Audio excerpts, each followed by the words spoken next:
Good evening, everyone. This is Vicki Simons with TruckDriversMoneySavingTips.com, and I'll be talking about the truck cruise control.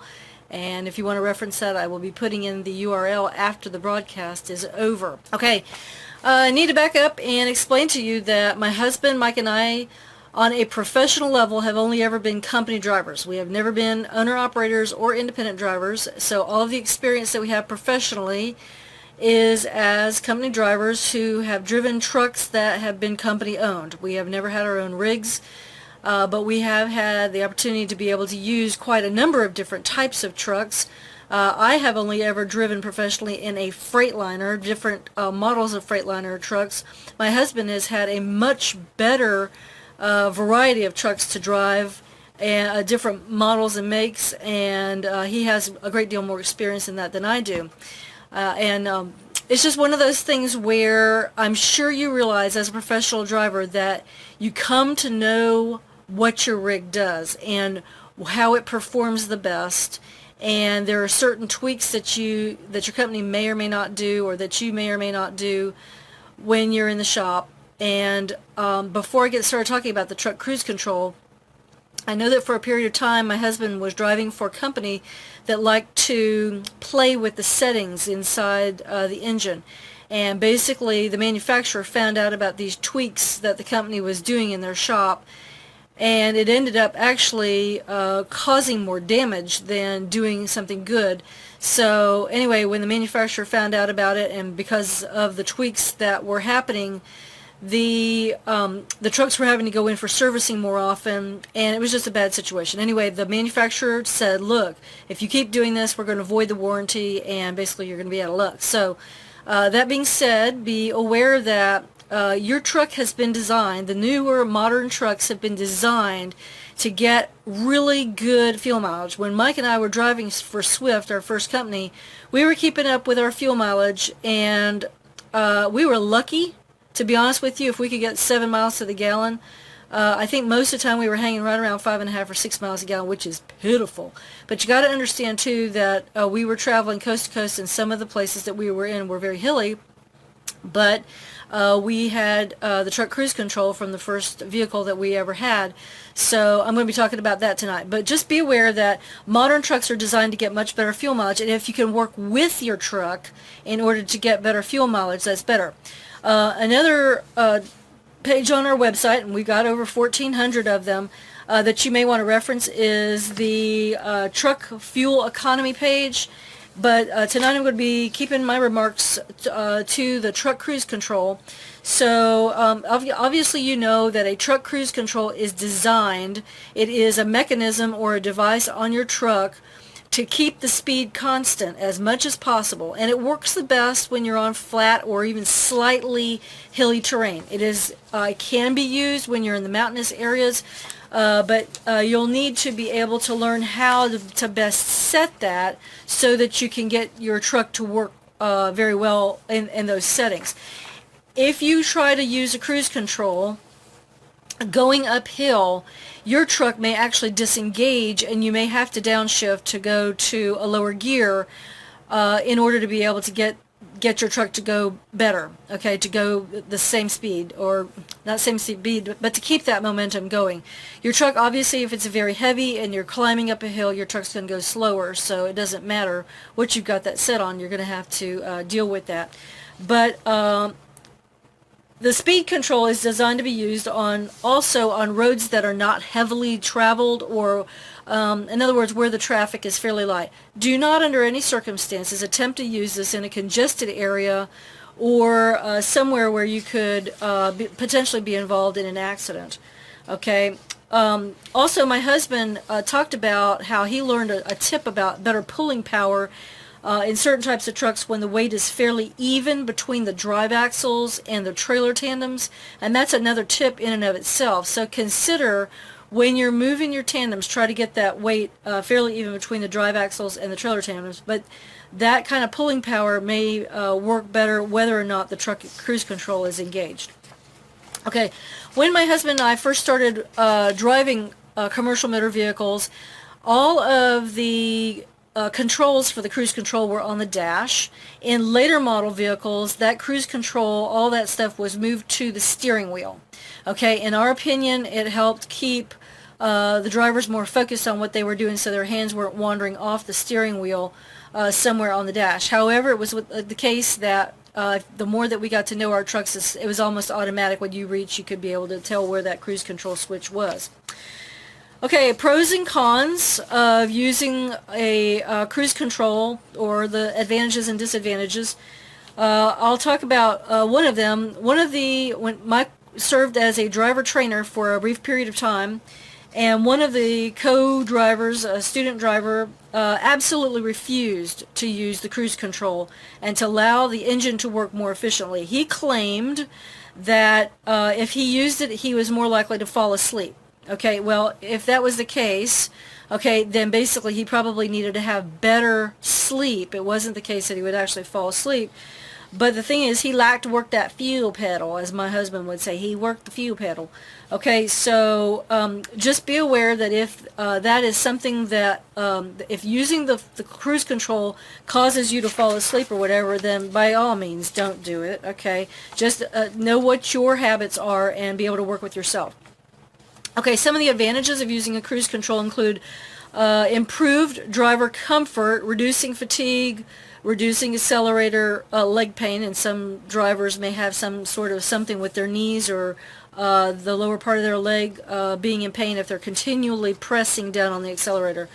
Maintaining a consistent speed, hopefully within the legally posted speed limit. Reduction of the potential for speeding tickets, that is if you keep your speed within or very close to the posted speed limit. And improving the truck fuel economy, as I mentioned before, by keeping a steady speed and letting the engine do the work. Okay, some disadvantages of using a truck cruise control include the potential for highway hypnosis, the potential for truck accidents, including low clearance accidents due to lower driver attention. And let me also insert here that you need to follow the Smith system for being able to drive your truck, and I'll be talking about that in a later broadcast. Loss of control on curves, turns, or when traveling over rough roads. You always want to maintain control of your truck. And let me also insert that this includes, don't use your cruise control on ramps when you're, especially when these are going around a big curve like that. Okay, my husband and I actually saw a truck on its side getting ready to go onto an interstate. Okay, he was making the turn off of the connector road onto the ramp and flopped it over. So don't do that. Okay, another disadvantage, loss of control when used in inclement weather. Like rain, snow, or ice. Just don't use it if at all possible. And potential accidental engagement outside of driver control. Okay, now, in case you're wondering how severe an accident of this sort can be had, a large truck was involved in a 2009 collision, and I've got the link on our website, when, according to authorities, the driver's truck cruise control was set. Okay, so in other words, and we have seen accidents like this. My husband showed me a video of an accident on, I think it was YouTube the other night. It was actually a bus driver, and I mean, it was very clear from the rear view dash, okay, that this guy wasn't paying any attention. He just plowed right straight dab into a whole line of cars that were stopped. Who knows why. Okay, the FMCSA has published information about forward collision warning systems and adaptive cruise control systems on board commercial motor vehicles. Okay, and you can look for that information up on their website. All right, now, that being said, all right, not all truckers agree that using a truck cruise control is a good idea. On that page on our website, I've got the link to an article published on July 5, 2012, in which, this was on truckinginfo.com, in which an owner-operator, it says a lease owner-operator, Carlos Cruz, decided that he was not going to use that cruise, and he actually had a better situation for him. Found with the cruise control, it was always powering me up the hills like it wanted to get to the top as fast as possible. Now I use the throttle and watch the RPM so I can take advantage of the torque the engine makes. Sometimes have a need to drop a gear, but if I think I can get over the top without a downshift, I'll lug it and let the engine work a little harder. Now, it says, I'm experimenting with different speeds going into a hill. It seems that hitting a rolling hill at 58 rather than 55 gets me further up the hill before I need to downshift, and sometimes I don't need to downshift, so a little extra speed may actually help in some cases. All right, so learn your rig, know what works best for your engine, and go from there, okay? That's all I can say about that. So, I have some information about people talking about how well a car cruise control works, but I will reference this, a white paper from CumminsEngines.com entitled Secrets of Better Fuel Mileage, placed in its short list of behaviors exhibited by those drivers that consistently obtain good fuel economy the following: high percentage distance in cruise control. And I'll let you guys read that at your own leisure. Yes, the new trucks are designed for better fuel economy. In fact, if you guys follow Henry Albert there for a while, I was reading his blogs, and I think he was getting up to like 10 or 11 miles per gallon in his truck. It was absolutely astronomical. So this is a guy who understands. And by the way, I mentioned inclement weather earlier. Do not use your cruise control when it's raining, snowing, sleeting, hailing, that kind of thing. My husband Mike and I were parked in Ohio one time. I think I may have been riding with him at the time, and he was the one who was driving.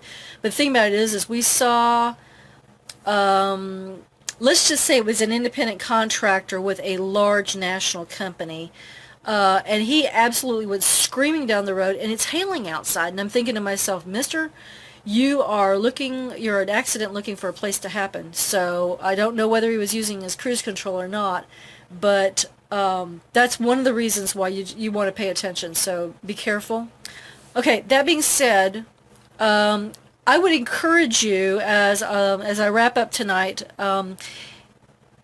keep a log, a written log of, or if you have an app that has some sort of a backup to it, keep track of your fuel mileage, and if you're consistently running over the same route, and you are or are not using the cruise, or somehow you're doing things a little different from time to time, but you can track that, especially if you have a pretty consistent weight in the back of your rig, whether it's a dry van, a refrigerated van, a flatbed, that kind of thing. If you're having fairly consistent weight back there, just keep track of that so that you can learn to work with it. Also, if your company has any sort of helps, especially the mechanics at your companies, they might be able to help you learn how to get better fuel mileage too. If you're driving for a company and they give you some tips on how to better work with their units, then by all means try to use that. There's nothing more frustrating than a driver saying, look, I've lost power due to something that's been done in the shop. Can you give me that power back? That's the kind of thing that would be work between you and your company. Not seeing any questions here, but feel free after the broadcast is over to comment or question below this Facebook Live broadcast. And also, if you want to, you can also get in touch with us through TruckDriversMoneySavingTips.com. And until next time, my husband Mike and I wish you great wellness, purpose, and abundance, and safe travels and lots of money-saving opportunities on the road. Thanks, and have a great night.